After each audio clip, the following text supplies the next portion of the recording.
Hi friends, welcome to Rishi's Telugu stories.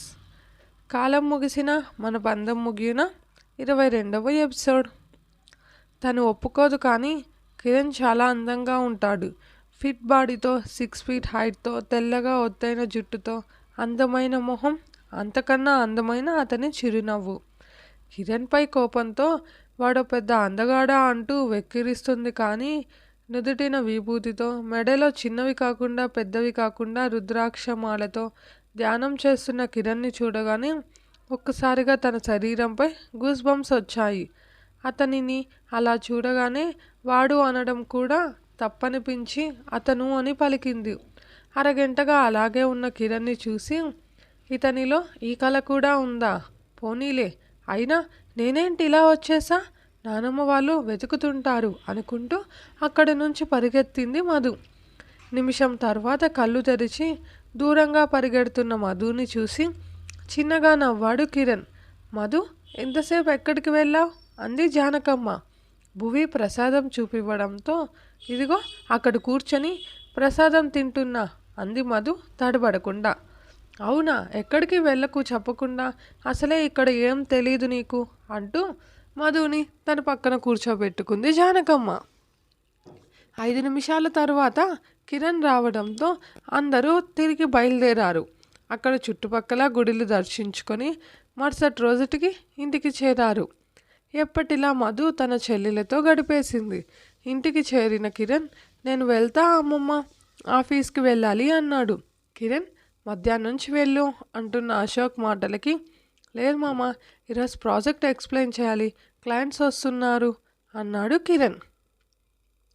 కానీ నువ్వేం prepare అవ్వలేదుగా Kiran అని భరత్ అంటే, బయలుదేరాక బస్లో అన్నీ ప్రిపేర్ చేసుకున్నా సిస్టంలో అని చెప్పాడు కిరణ్. ఆల్ ది బెస్ట్ అని అశోక్ అంటే, థ్యాంక్స్ మామ అంటూ అందరికీ చెప్పి వెళ్ళిపోయాడు కిరణ్. ఎప్పటిలా కిరణ్ని చూడలేదు కానీ అతని మాటలు విని కొన్ని మంచి లక్షణాలు కూడా ఉన్నాయి అనుకుంటూ అంతకు మించి ఆలోచనలు రాకుండా నిద్రపోయింది మధు. అఖిల్ మధు కోసం ఎదురు చూసి రేఖ ద్వారా విషయం తెలుసుకొని 2 రోజుల తర్వాత కాలేజ్కి ముందుగా వెళ్ళాడు. ఆ రోజు కూడా మధు రాకపోవడంతో డల్గా వెనక్కి తిరిగి రేఖని చూశాడు. తనకు ఇష్టం లేదని అంత ఖచ్చితంగా చెబుతోంది కదా, అవసరమా ఇదంతా అంది రేఖ. అది ఇష్టం లేకపోతే నాతో అస్సలు మాట్లాడుండేది కాదు రేఖ. తను భయంలో నాపై ప్రేమను గుర్తించడం లేదు. ఎందుకు తను చూసే ఫ్రెండ్షిప్ను ప్రేమ అని ఫీల్ అవుతున్నావు అనింది రేఖ. నీకు తెలుసా అన్నాడు అఖిల్ కోపంలో గట్టిగా. ప్లీజ్ అన్న, నువ్వు కోప్పడకు, నీకు కోపం వచ్చినా సరే. ఆ మధు ఒక క్లారిటీతో ఉంది అంది రేఖ. ఏంటి క్లారిటీగా ఉండేది? ఒక అమ్మాయి ఆ అబ్బాయి మాటలతో తన బాధను మరిచి సంతోషంగా ఉందంటే అది ప్రేమే కదా. నేను తన ఆర్ట్ వేశానని తిట్టకుండా తను ఎంత సంతోషంగా ఫీల్ అయ్యిందో, ఆ ఫీల్ ప్రేమ కాదంటావా? నేను ఇంతలా నా ప్రేమ గురించి చెబుతున్నా, నా లైఫ్ అంతా తనతో ఊహించుకున్నా అని ఇంతమంది ముందు ధైర్యంగా నా ప్రేమను చెబుతున్నా. తనను ఎప్పుడూ హ్యాపీగా చూసుకుంటా. తను ఏమడిగినా కాదనను. అలిగితే బుజ్జగిస్తా. అవసరమైతే కాళ్ళు కూడా పట్టుకుంటా. తనకి ఏది ఇష్టమో అదే చేస్తా. లైఫ్ లాంగ్ తనకి బాధ తెలియకుండా చూసుకుంటా. నేను, మధు, మా పిల్లలు హ్యాపీ లైఫ్. ఇంతకన్నా ఏం కోరుకుంటుందో ఒక అమ్మాయి అన్నాడు అఖిల్. ఇక ఏం మాట్లాడలేక రేఖ సైలెంట్గా వెళ్ళిపోతే, నాకు భయమేంటే అంది మధు కజిన్ పాపని చూస్తూ. అయితే ఇంట్లో అందరూ గేమ్కి వస్తున్నప్పుడు నీకేంటే బాధ అంది కజిన్ పాప. కిరణ్ అన్న వస్తున్నాడని భయమా అనింది కజిన్. వాడు అని ఆగిపోయి, అతని గురించి కాదు, ఆ చుంచుమొహం కావ్య వస్తుందిగా అంది మధు. దాంతో మనకేం పనేంటే, అవసరమైతే ఓడించి మనమే గెలుద్దాం అనింది కజిన్. ఒప్పుకో అక్క, కావేరత్త వాళ్ళు కూడా ఇక్కడే ఉన్నారు, ఏమన్నా అనుకుంటే నానమ్మ ఫీల్ అవుతుంది అని గీతు మధుకి నచ్చజెప్పడంతో, నానమ్మ కోసం, ఆమె సంతోషం కోసం ఒప్పుకుంటా అంది మధు. మధు బయటకు వెళ్ళగానే థ్యాంక్ యూ అంటూ భువి గీతు కజిన్ పాప అయిన సుప్రియాని చుట్టేయడంతో ఆపండే దానికోసం అని చెప్పి నా చేత సెంటిమెంట్ డైలాగ్తో దాన్ని ఒప్పించేలా చేశారు. అక్కడ ఏదైనా ఆ కావ్య పెంట చేస్తే ఇది నన్ను వేసేస్తుంది అంది సుప్పు ఏడుపు మొహం పెట్టుకొని. ఏదేమైనా మనం అనుకున్న సీన్ అక్కడ జరగాల్సిందే సరేనా అని అనింది భువి. ఓకే అంటూ ముగ్గురు నవ్వుతూ మధు రావడంతో సైలెంట్ అయిపోయారు. వీళ్ళు కిందకి వెళ్ళడంతో అందరూ నవ్వుతూ మాట్లాడుతుంటే జానకమ్మ మనసు నిండిపోయింది సంతోషంతో. నానమ్మ మొహంలో తాతయ్య చనిపోయిన తర్వాత అంత సంతోషం చూసిన మధు తన కన్నీళ్లు తుడుచుకుంటూ తన నానమ్మ కోసం వాళ్ళని ఈరోజు భరించాలని నిర్ణయించుకుంది. అందరూ జ్యూసులు తాగుతుంటే మధు వెళ్ళి వాళ్ళ నానమ్మ పక్కన కూర్చుంది. గీతు భువి కిరణ్ పక్కన ఖాళీ ప్లేస్ ఉండడంతో సెటిల్ అయ్యారు. ఏంటే మొహాలు వెలిగిపోతున్నాయి, ఎవరిని ఇరికించే ప్లాన్ వేశారు అన్నాడు కిరణ్ నవ్వుతూ. ఇంకెవరిని బావా, నిన్నే అంటూ ఇద్దరు ఒకేసారి నీకు సర్ప్రైజ్ అన్నారు అక్కడి నుంచి లేచి సుప్రియ దగ్గరకు వెళుతూ. వాట్ అంటూ షాక్ అవుతూ వీళ్ళేదో నన్ను ముంచేసే పనులు చేసేటట్లు ఉన్నారు అనుకున్నాడు కిరణ్ మనసులో. ఓకే ఇప్పుడు అందరూ సరదాగా గేమ్ ఆడుదామంది భువి లేచి మధ్యలో నిలబడి. అందరూ ఇంట్రెస్ట్గా సరే అని భువిని చూడడంతో గీతు లేచి అందరూ 2 టీమ్స్గా కూర్చోండి అని సుప్పుతో కలిసి స్క్రీన్ పెట్టింది గోడకి. జానకమ్మ గారిని చైర్లో కూర్చోబెట్టి చిన్న రిమోట్ జానకమ్మ చేతికి ఇచ్చింది.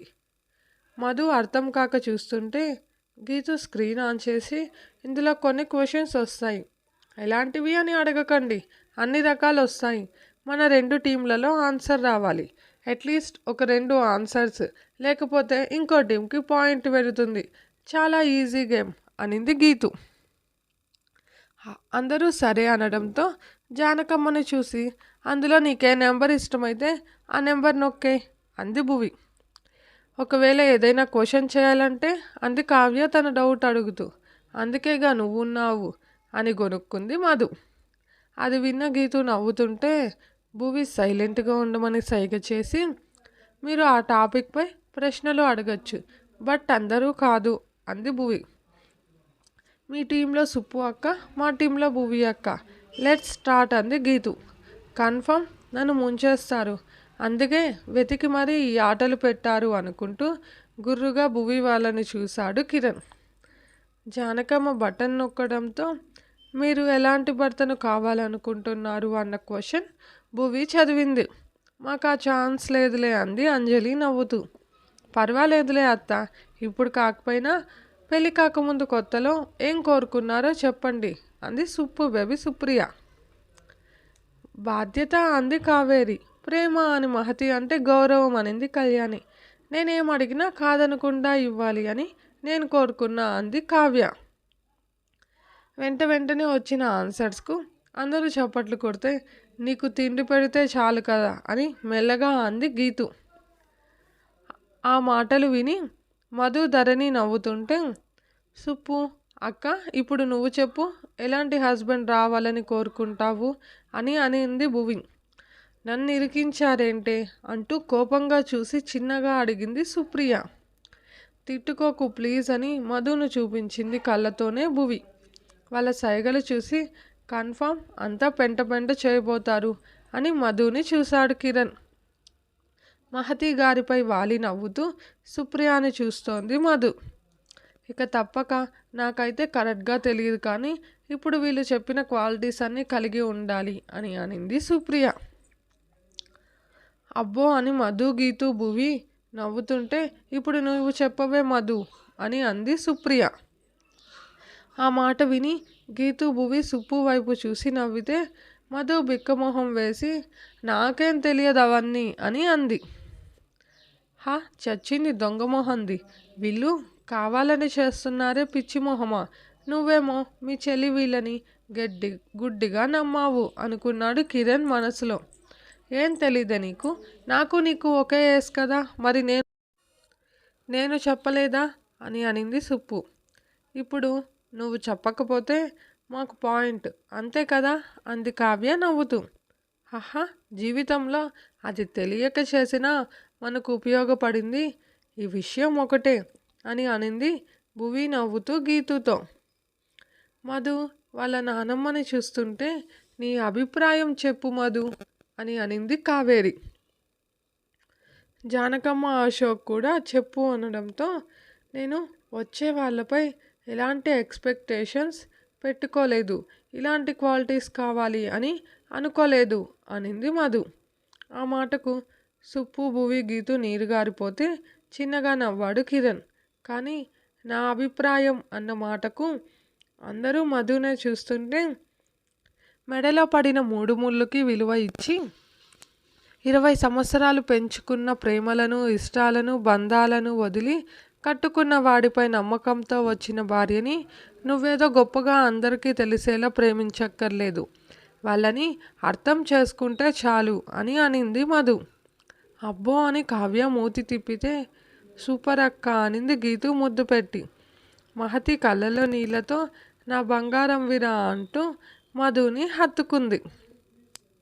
భువి గీతు కిరణ్ వైపు చూసి కళ్ళెగరేస్తే చిన్న స్మైల్ మాత్రమే ఇచ్చాడు కిరణ్. ఇదే ఫ్రెండ్స్ ఈరోజుటి ఎపిసోడ్. మీకు స్టోరీ కనుక నచ్చితే లైక్ చేయండి, కామెంట్ చేయండి. ప్లీజ్ మన ఛానల్ని సబ్స్క్రైబ్ చేసుకోండి ఫ్రెండ్స్. Thank you.